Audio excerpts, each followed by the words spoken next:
Hello dear all, this is Chandrabhan Prasad again और दलित note power पर आपका स्वागत है। मैं बैठा हूँ गौरव अपार्टमेंट में और गौरव अपार्टमेंट के अध्यक्ष भी यहाँ पर हैं इंजीनियर राजेंद्र साहब।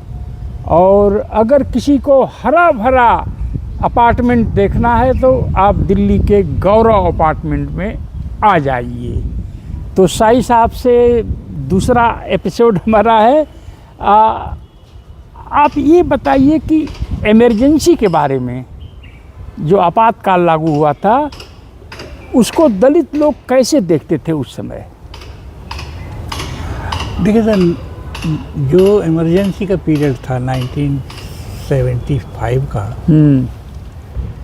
उसमें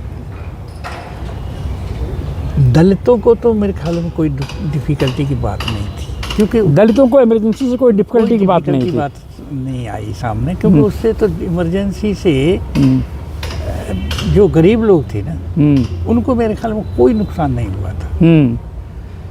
नुकसान हुआ तो नेताओं को हुआ होगा, है ना, बड़े लोगों या को, जो बड़े लोगों को हुआ होगा, जमींदार जागीरदार थे उनको हुआ होगा।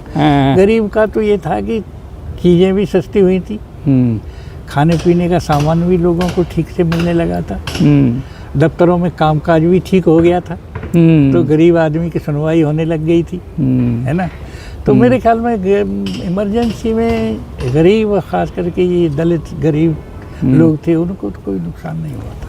अच्छा, ये बताइए सर कि आपने अमेरिका से गेहूं आता था पहले, हाँ, गरीब लोगों में बंटता था, आपको याद है?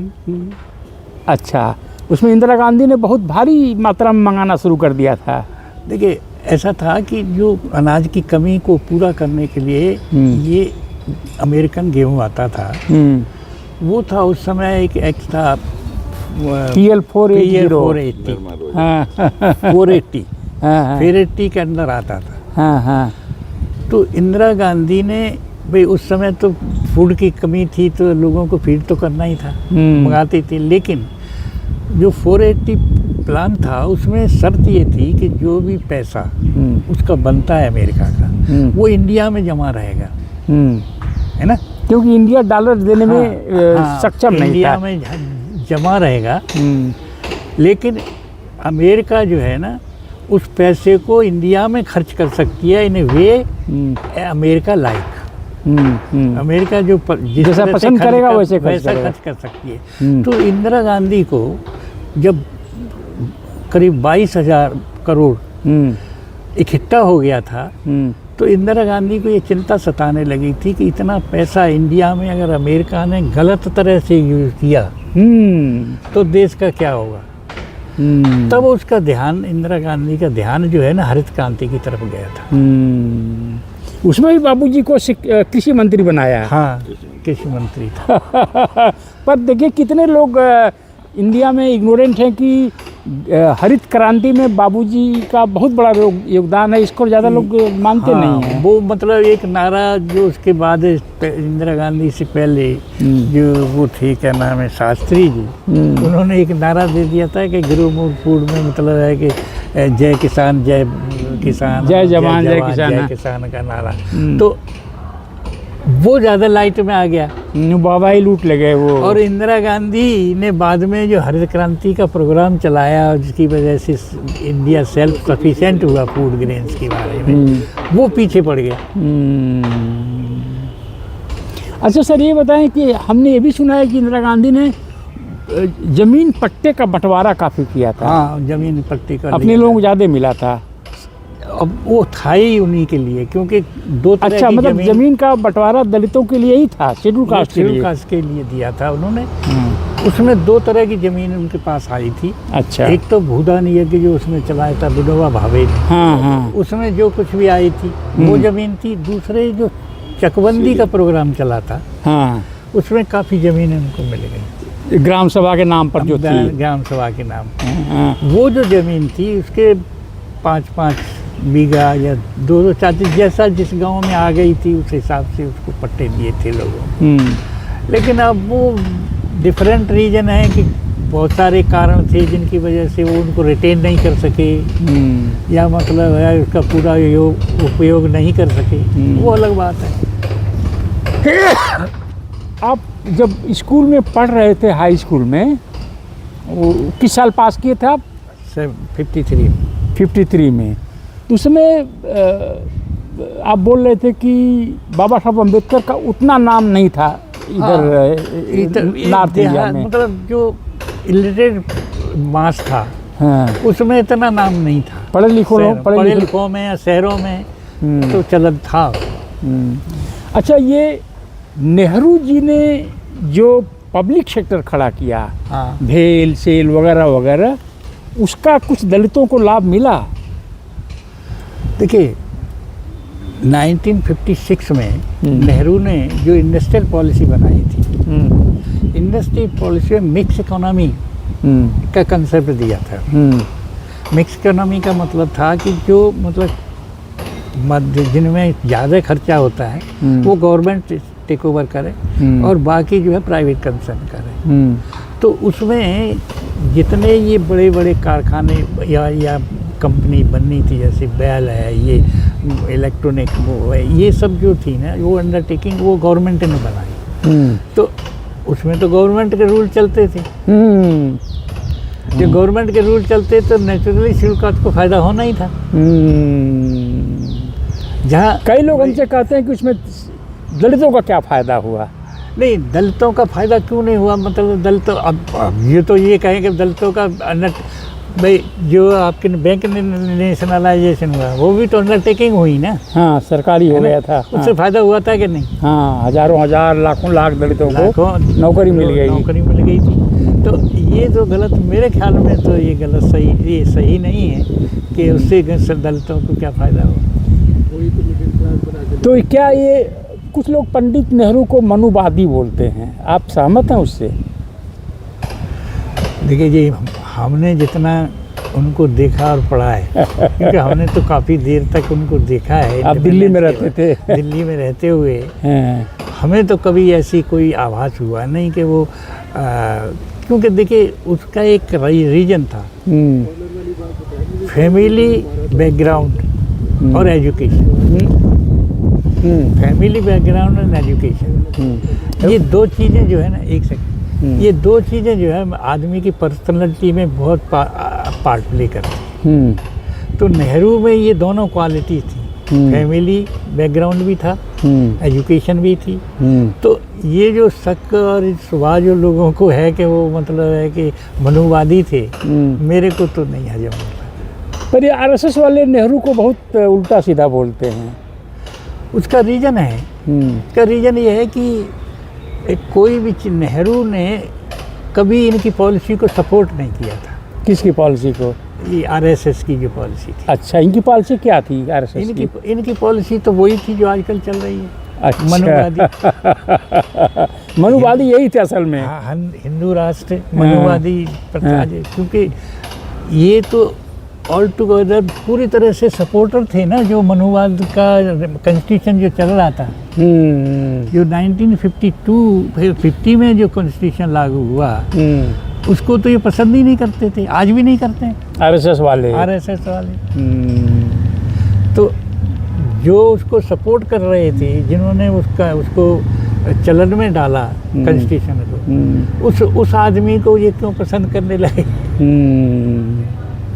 अच्छा, ये बताएं सर कि अगर आज़ादी के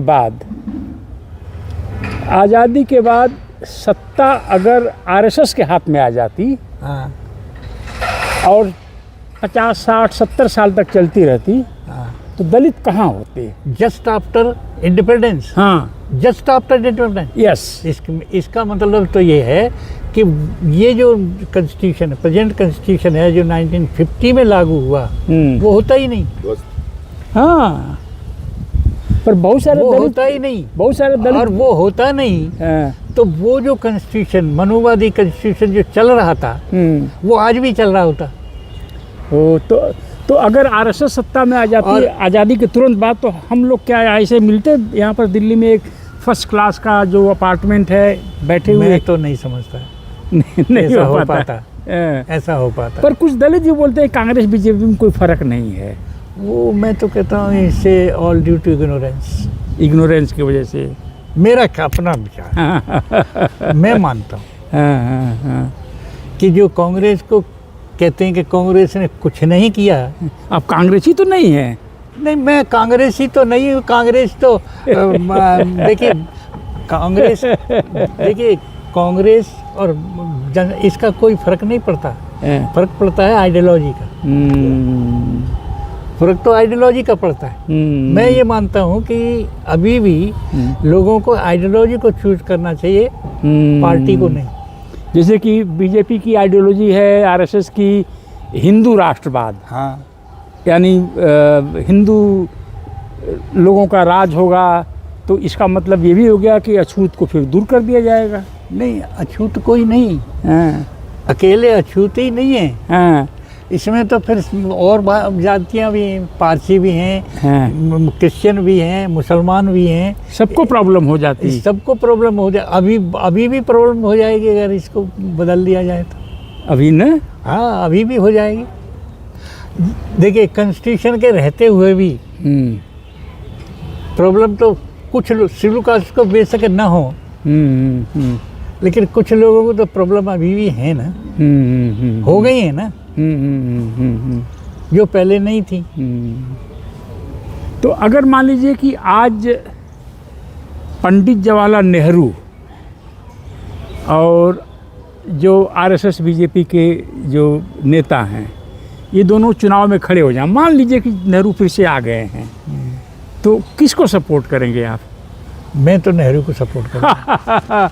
और इंदिरा गांधी अगर खड़ी हो गई तो? मैं मतलब है कि पूरी तरह आइडियोलॉजी को सपोर्ट करूँगा। जो इन लोगों की आइडियोलॉजी थी वो अच्छी थी, उसको सपोर्ट करूँगा। इंदिरा और नेहरू से कोई मतलब खास बात नहीं है। जो आइडियोलॉजी रखता है, ये आइडियोलॉजी जो रखता है कि सबको समानता के हिसाब से देखता है, सबके हित की बात करता है, सबके हित का कॉन्स्टिट्यूशन बनाता है, मानता है, मैं उसकी बात करता हूँ।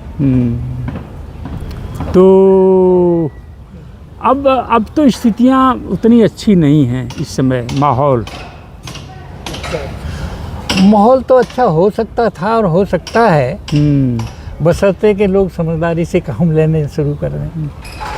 तो सर, आप बोल रहे हैं कि लोग समझदारी से काम लेना शुरू करें, तो अभी जो नई दलित जनरेशन है, इनको आप क्या संदेश देना चाहते हैं? हम जो 50-100 लोगों का इंटरव्यू कर रहे हैं, कोशिश करेंगे कि इसको किताब के रूप में भी लाया जाए, क्योंकि अतीत की बहुत सारी ऐसी जानकारियां हैं। जैसे कि हमारे आजमगढ़ में सर, इंजीनियर साहब, एक गुंजा खिचड़ी चली थी। गुंजा खिचड़ी का मतलब ये हो गया कि एक गुंजा देवी दलित महिला थी, कांग्रेस में छोटी मोटी कार्यकर्ता थी, तो छुआछूत दूर करने का कांग्रेस ने वहाँ के लोकल लेवल पर 50s में आपके समय एक अभियान चलाया कि गुंजा देवी अपर कास्ट के गांव में खिचड़ी बनाएंगी और ख़ुद खिचड़ी सर्व करेंगे अपने हाथ से। जो खिचड़ी खा लेगा तो उसको सरकारी नौकरी मिल जाती थी। और आप बता रहे हैं कि अंग्रेज़ लोग ऐसा नियम बनाए थे कि जिसमें शेड्यूल कास्ट का बच्चा नहीं होगा वो स्कूल ही हम बंद कर देंगे। और 40s में तो अंग्रेज़ों की सरकार थी ना। हाँ, हम तो 42 में जो है ना, मास्टर मुलायम सिंह पकड़ के लाई थी। हाँ, घर से। बताइए, अगर अतीत में ये बात हो सकती है कि मास्टर लोग आते थे, दलित बच्चों को पकड़कर स्कूल में ले जाते थे, तो आज क्यों नहीं हो सकती है? आजकल दिल्ली में तो हो रहा है, सुना है। हमारे तो बेटी टीचर थी। हाँ, वो बताती थी कि अच्छा, आपके बच्चे कितने हैं, क्या करते हैं? हमारे बच्चे तो एक बेटा है। हाँ, वो हैदराबाद में वो है, क्या नाम है, कारवी कंपनी। क्या है कारवी? ये क्या है कंपनी, क्या करती है? ये म्यूचुअल फंड्स में डील करती है, अच्छा वगैरह का। अच्छा। तो और बेटी टीचर? सीनियर मैनेजर है। सीनियर मैनेजर है, बेटी टीचर। हाँ वो रिटायर हो गई। रिटायर हो गई। तो बताइए, बेटा सीनियर मैनेजर, बेटी टीचर होकर रिटायर हुई। हाँ। और आप कितना उम्र बताया आपने? 88 वर्ष के हो गए। और आपको मिलता था देसी घी खाने का ना, इसलिए अच्छा खासा। आपसे बातचीत बहुत अच्छी लगी। और इस बातचीत से निकल कर ये आ रहा है कि अगर नेहरू जी या इंदिरा जी चुनाव में खड़ी हो जाए तो आप उन्हीं को अपना सपोर्ट देंगे। आइडियोलॉजी को सपोर्ट देंगे, नेहरू आइडियोलॉजी को सपोर्ट देंगे जो उनकी आइडियोलॉजी थी। तो ये वार्तालाप कैसा लगा? हमारी सीरीज जारी रहेगी। अगर आपको अच्छा लगा तो इसको सपोर्ट करिए, सब्सक्राइब करिए और पॉपुलराइज करिए दलित नोट पावर को। थैंक यू सर, आपका इतना समय लिया हमने, पर बहुत अच्छा लगा। इंजीनियर साहब, राजेंद्र साहब ने इतना हरा भरा ये बना दिया है। और आते ही जो है हमें बुद्ध विहार मिला और आप लोगों ने बना रखा है और ये बहुत अच्छा माहौल है। तो आप लोग इसको देखते रहिए। जय भीम, जय भारत।